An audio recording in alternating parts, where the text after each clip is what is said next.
Quem você é na multidão? A nossa meditação na palavra de Deus está no livro de Daniel, capítulo 3. E eu convido você a, junto comigo nesse momento, fazermos uma oração pedindo a Deus iluminação para entendermos a sua palavra. Querido Deus, nesse momento entregamos a nossa vida na tua presença, nas tuas mãos, pedindo que o Senhor nos ilumine o que vamos estudar neste momento, que possamos tirar lições para a nossa vida espiritual, em nome de Jesus. Amém. Convido também você a compartilhar o conteúdo deste vídeo, porque é um conteúdo de importância para a nossa vida espiritual, para que as pessoas tomem posição diante dos fatos que estão acontecendo no mundo religioso e assim nós juntos nos preparemos para a volta de Jesus. Se inscreva no canal, curta o conteúdo e também compartilhe com aquelas pessoas que você percebe que precisam compreender mais a palavra de Deus. Então, o tema da mensagem é: quem você é na multidão?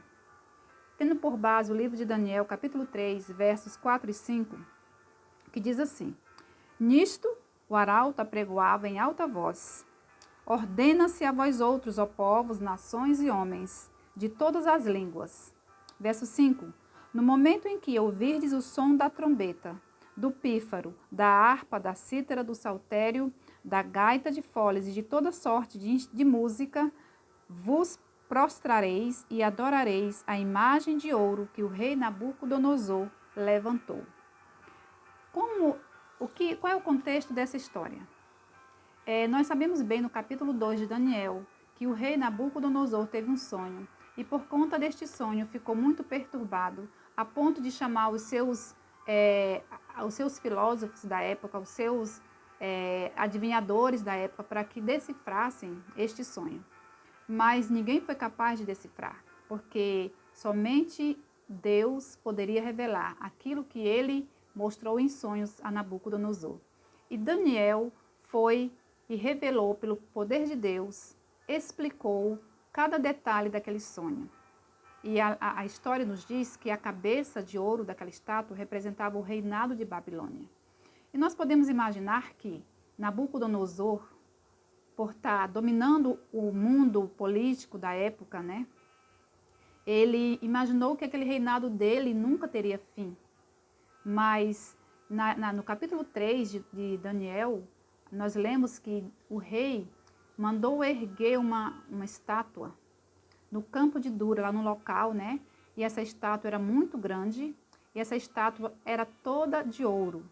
E por conta desta estátua, ele fez uma convocação para todas as pessoas, para as nações em volta, para que todos comparecessem ali naquele campo de concentração, um campo de concentração para uma adoração, né? Então, nós vemos aqui que o rei foi levado pelo orgulho e mandou fazer esta estátua, até como uma forma de desafiar Deus, porque Deus disse que o seu reinado teria fim. E o sonho do inimigo é sempre querer ocupar o lugar de Deus. O decreto dizia claramente que, ao som dos instrumentos, todos os povos ali representados, né, das nações, todos os governantes, todos que estavam ali presentes, eles foram intimados, ao som de todos estes instrumentos, a se curvarem diante da estátua. No verso 3 diz que todas as pessoas ali estavam em pé diante da imagem que o rei tinha mandado fazer. E caso alguém ousasse desobedecer a esta ordem, esta pessoa sofreria punição. E a punição era o quê? Era qual? A pessoa ou as pessoas seriam lançadas numa fornalha ardente, superaquecida. Todos, a Bíblia que diz que ao som dos instrumentos, quando se tocou todos esses instrumentos aqui que nós mencionamos, no verso 7 diz que todos se prostraram e adoraram aquela imagem, exceto 3 homens. Quem eram aqueles homens que desafiaram o decreto do rei? A que povo estes homens pertenciam?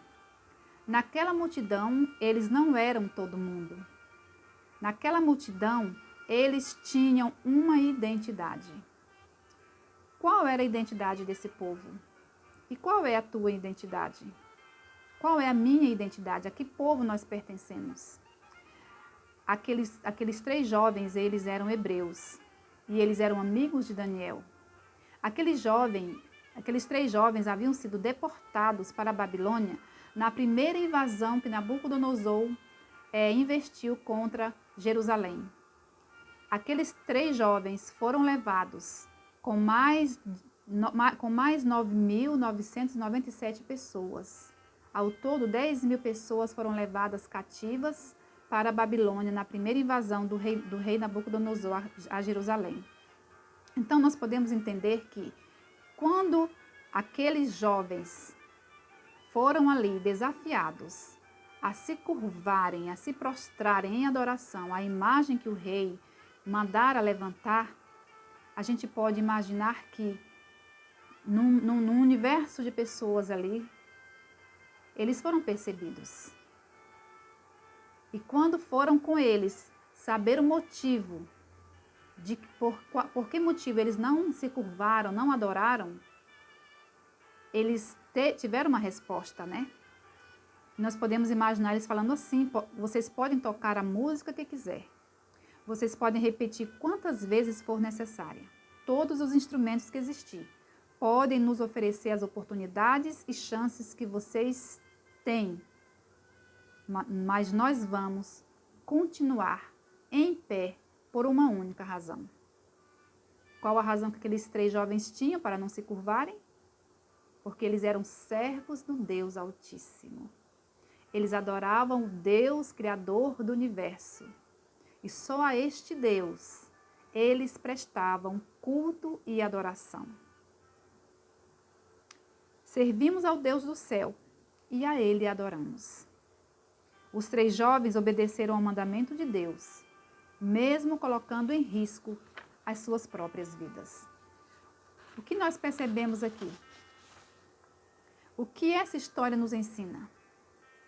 O que está em jogo é a verdadeira adoração. A quem eu e você adoramos? Por que nós adoramos? Quem sou eu na multidão? Você é aquela multidão que se curva? Ou você é aqueles 3 jovens que permaneceram em pé? Na crise final da história deste mundo, nós estamos caminhando para este contexto também espiritual. Neste contexto, nós vamos ser chamados a escolher a quem adorar, a quem servir. Nós vamos ser chamados a fazer uma escolha semelhante à escolha daqueles 3 jovens. Os 3 amigos de Daniel, ali naquele campo de Dura, não comprometeram a sua fé. Mesmo diante da morte, eles permaneceram fiéis. Hoje nós percebemos que, com pequenas provações, muitas pessoas viram as costas para Deus, ou oferecem uma adoração vazia, uma adoração qualquer, uma adoração infiel, ou se curvam diante das tentações que o inimigo tem colocado para desviar nossa atenção do verdadeiro Criador que merece ser adorado. Nós precisamos tomar uma posição. Nós temos a liberdade de escolher a quem servir, a quem adorar. Mas a forma como adorar é Deus quem exige.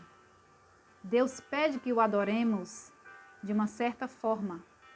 E nós devemos escolher servir a Deus como Ele pede, como Ele determina. Se escolhermos servir a Deus, sejamos fiéis até o fim, como foram fiéis aqueles 3 jovens ali, naquele campo de concentração, naquele campo chamado Dura. Nós precisamos estar construindo a nossa fé de forma que, ao sermos chamados a escolher a quem servir, de que forma servir, nós possamos estar com a nossa mente firmemente decidida em adorar o Deus Criador dos céus e da terra. Deus espera isso de mim e de você.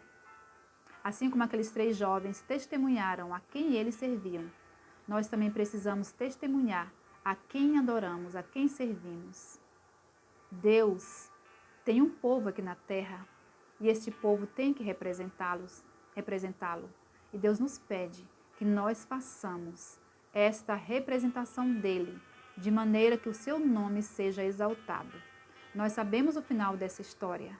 O final dessa história nos diz que estes 3 jovens permaneceram em pé e, por decidirem firmemente a favor do seu Deus, esses 3 jovens foram lançados na fornalha ardente.